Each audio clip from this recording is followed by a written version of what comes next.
അങ്ങനെയാണ്. അമ്മയെ പറ്റി ഒരുപാട് പറഞ്ഞിട്ടുണ്ട്. പ്രത്യേകിച്ച്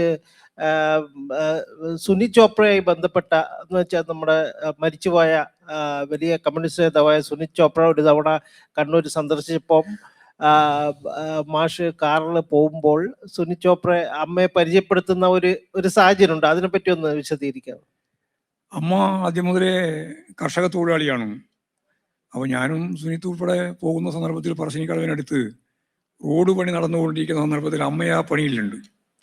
അപ്പോൾ കാറ് അതുവഴി കടന്നു പോകുമ്പോഴാണ് കാണുന്നത്. കണ്ടപ്പോൾ നിർത്തി കണ്ടു, സംസാരിച്ചു. യഥാർത്ഥത്തിൽ ഇങ്ങനെയൊരു കാര്യം സുനി ചോപ്ര പ്രതീക്ഷിക്കുന്നേ ഇല്ല. സത്യം പറഞ്ഞാൽ സുനി ചോപ്രയുടെ കണ്ണുനിങ്ങനെ വെള്ളം ഒഴുകുന്ന കാഴ്ചയാണ് ഞാൻ യഥാർത്ഥത്തിൽ കാണുന്നത്. ഇതാണോ അമ്മ അതേന്ന് പറഞ്ഞാൽ. അപ്പോൾ ഉണ്ടായിട്ടുള്ളൊരു വൈകാരിക തലം എന്ന് പറയുന്നത് പ്രതീക്ഷിക്കാത്ത ഒന്ന് കാണുകയാണല്ലോ. അതാണ് അതിൻ്റെ അടിസ്ഥാനം. വേറെ കാര്യമൊന്നുമില്ല. ഞങ്ങളെ സംബന്ധിച്ചിടത്തോളം വളരെ പിന്നണിയിൽ നിൽക്കുന്ന ഒരു ജനവിഭാഗത്തിൻ്റെ ഭാഗമായിട്ടാണ് കമ്മ്യൂണിസ്റ്റുകാരും ഇടതുപക്ഷക്കാരെല്ലാം വളർന്നു വന്നിട്ടുള്ളത്.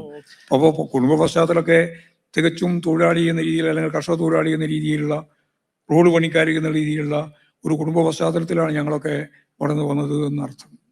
അത് പലപ്പോഴും പറയുമ്പോഴും എഴുതുമ്പോഴും ഒക്കെ സുനി ചോപ്ര വികാരപരമായിട്ട് പറയാറുണ്ട്, എഴുതാറുണ്ട് എന്നുള്ളതാണ് സത്യം.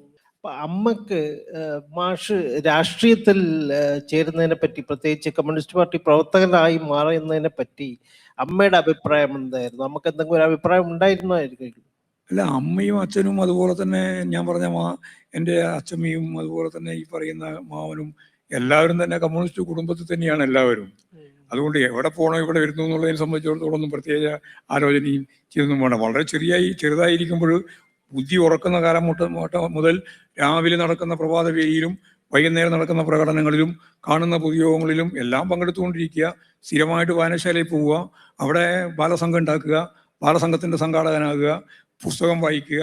ഇങ്ങനെയാണ് സമൂഹ ജീവിതത്തിൻ്റെ ഭാഗമായിട്ട് പ്രവർത്തിക്കേണ്ടത് എന്ന ബാലപാഠങ്ങൾ ബാലസംഘത്തിൽ നിന്ന്, അന്ന് ഇപ്പോഴുള്ള ബാലസംഘമല്ല, 1960കളുടെ ആദ്യം ഞങ്ങളവിടെ തന്നെ രൂപീകരിച്ച മൊറാഴ ബാലസംഘം, അതുപോലെ തന്നെ കരിവള്ളൂർ ഒരു ബാലസംഘം, അഴീക്കോട് ഒരു ബാലസംഘം, അങ്ങനെ 3-4 ബാലസംഘം ഉണ്ടായിരുന്ന സന്ദർഭത്തിലൊരു ബാലസംഘം. ആ ബാലസംഘത്തിൻ്റെ ഭാഗമായിട്ടുള്ള പ്രവർത്തനങ്ങളിൽ വളരെയേറെ ശ്രദ്ധേയമായ രീതിയിൽ പാർട്ടി നേതൃത്വത്തിൻ്റെ ഭാഗമായി CH നാരായണ മാസ്റ്റർ ഉൾപ്പെടെ പത്മനാഭൻ ഉൾപ്പെടെയുള്ള ആളുകളെല്ലാം ക്ലാസ് എടുക്കുക.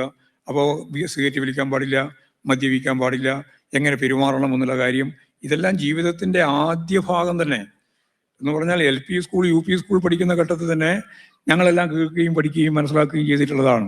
അത് ജീവിതത്തിൽ പകർത്താനായി എന്നുള്ളതാണ് യഥാർത്ഥത്തിൽ ഇന്നത്തെ നിലയിലേക്ക് രൂപപ്പെടുന്നതിൻ്റെ ഭാഗമായിട്ടുള്ള സ്വഭാവ രൂപീകരണത്തിൻ്റെ ഏറ്റവും പ്രധാനപ്പെട്ട അടിസ്ഥാന ഘടകമായി പ്രവർത്തിച്ചത്.